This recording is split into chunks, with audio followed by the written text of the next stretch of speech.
Have you ever wondered how you could get a 4.0 while in college while balancing extracurriculars and other things that you have to do? Well, I'm here to tell you that I've done it before and I want to give those tips to you. Hi everyone, my name is Josh. I graduated with a major in neurobiology and I ended up getting a 4.0 in college. I will admit it took a lot of hard work, sacrifice, and a little bit of luck, to be honest. I wanted to get into some of my tips that can help the rest of you get a 4.0 in college.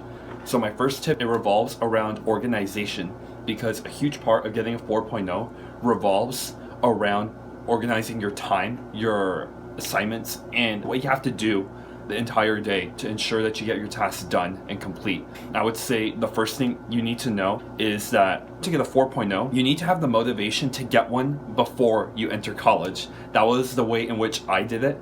In high school, I wasn't happy with how I performed academically. Like, I did kind of decent, but it wasn't anything spectacular, really. So I was a little disappointed. I knew I could do better and I wanted more. So going into college, I had that burning desire to get a 4.0. And I think that's definitely a prerequisite you need to have to get that high of a GPA, because it's a lot easier to get a 4.0 than to fix a GPA that's not that great. Now, as a second piece of advice, go to your school's registrar and look up the specific guidelines of what constitutes a 4.0 GPA, because at my school specifically, the requirements to get a 4.0 were that I had to get a 93% or above, because if you got a 92 or anything below, that would count as an A-, which would register as a 3.7 on your transcript, which would destroy your hopes and dreams of getting a 4.0 in college. Keep a note that some professors may have their own specific guidelines that will actually overtake the registrar's rating. Like, for example, I knew of several professors at my college who required a 94% or higher in their class in order to get an A. So keep that in mind. In college, there's a smaller margin of error you can make to get a 4.0 compared to high school. Because I remember in high school, you had to only get a 90 or above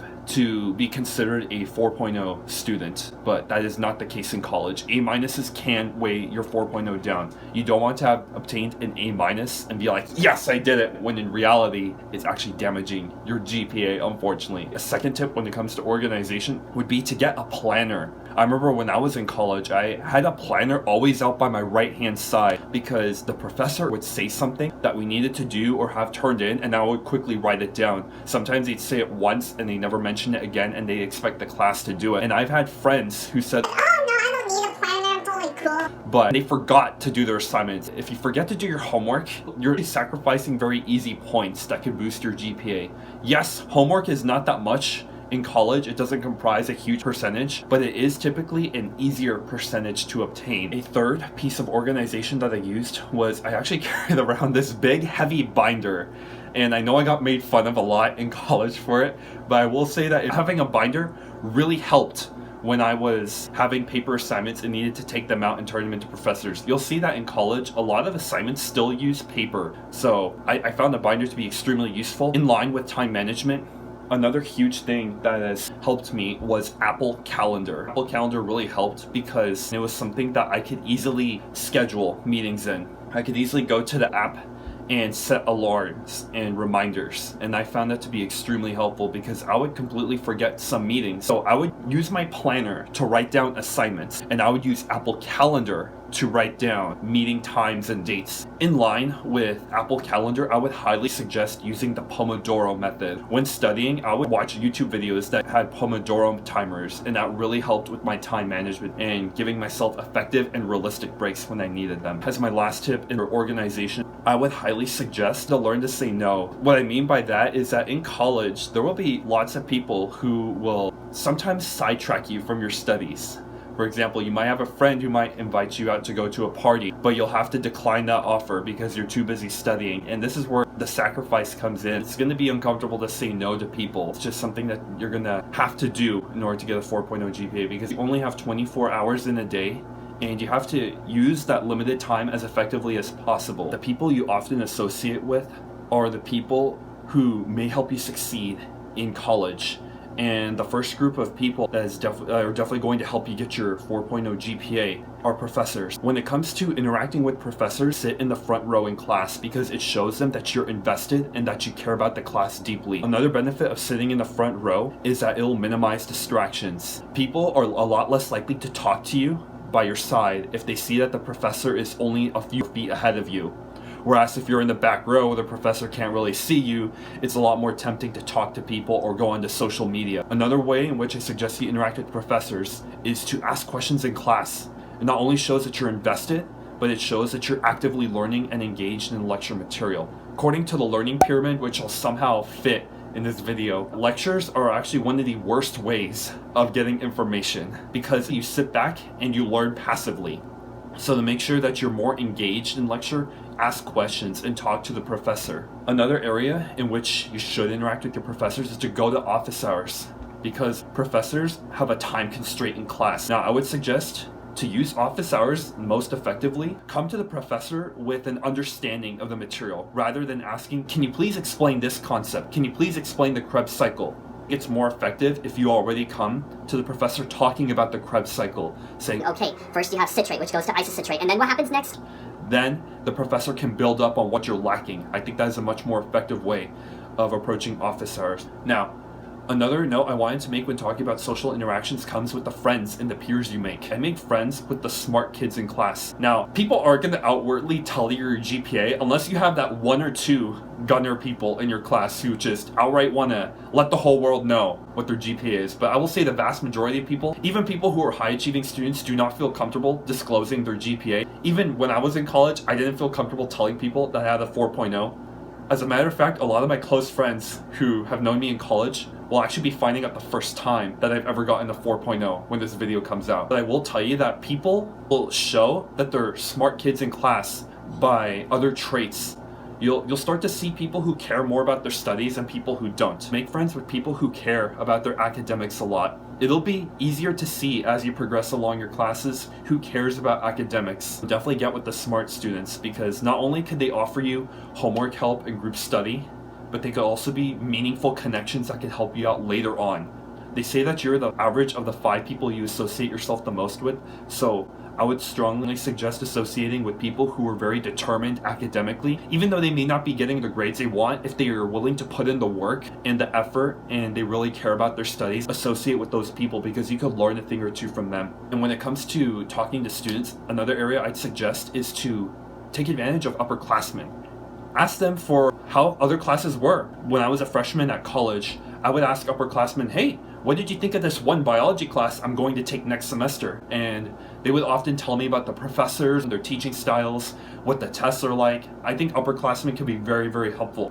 They can give you a leeway into what you're going to expect for your tougher classes. Now, my third tip of getting a 4.0 is reliant upon the actual studying process of it.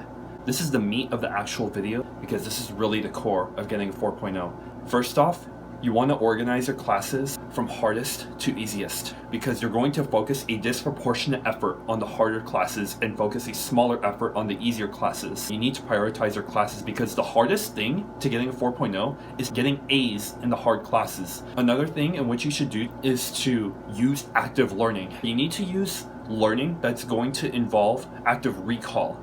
And I don't know if I can fit it right here, maybe I'll move aside, but I'll put a learning pyramid right here, and you'll see that 90% of your learning tends to be engaged when you take practice tests and when you teach information to others. When you study, to make the most of it, you need to use active learning methods. Methods that are going to make your brain hurt and feel exhausted afterwards. If studying feels like relaxing, you're doing it wrong because it's most likely passive learning. With that said, I touched upon the Pomodoro method earlier, and the Pomodoro method is really useful when it comes to active learning because our brain cannot do that kind of learning for anything more than an hour. If you do active learning effectively, you should feel a little burnt out, which is when you would need a 10-minute break. I really like the Pomodoro method because it's realistic in that it incorporates distractions at an appropriate time. You need to find ways to effectively study and to do other things in your life. Go work out, go eat dinner, do your laundry. You have a life outside of getting a 4.0, and that's something that you need to remember. I'll also say when it comes to getting a high GPA, use your homework as a study tool. Don't just do homework for the sake of getting it done. Use it with the purpose of mastering the material. That way you'll kill 2 birds with 1 stone. The homework is easy points, and it's really not worth that much in college. It's really the tests. That is where the vast majority of your grades are going to come from. So you need to use the homework as a tool to get better at taking tests. If you run out of homework material, use practice problems in the book or come up with your own practice problems or study in groups too. Because when it comes to group studying, there's ways in which it can be extremely effective and ways in which it can be very ineffective. The ways in which group studying can be ineffective is if you use groups as a happy hour social time. You'll get nothing done for sure if you have close friends who you only socialize with in groups. I will tell you that I've had groups with close friends in which we focused on studying, and it actually gave me an opportunity to teach them. Teaching is the best way of learning the information, even if you don't know the information that well, because it's going to reinforce what you know and it allows others to correct you. Group studying is very effective because sometimes you need to have another person in front of you in order to learn from them or to teach them, or both.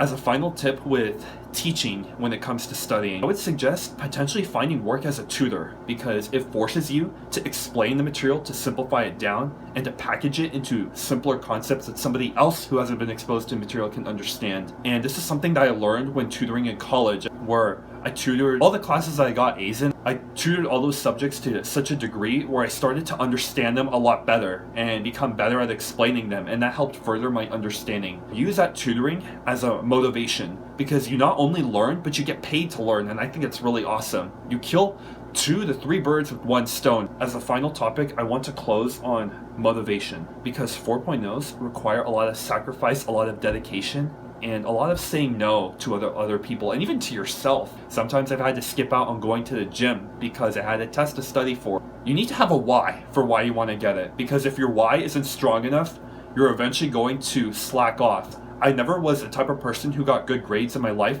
I did pretty okay. I was like an honor roll student, got A's and B's. Not that that was bad. I was like above average, but I wasn't spectacular. And that was a huge motivation for why I wanted to do well in college. I wanted to finally become spectacular in something. What matters is ultimately doing your best.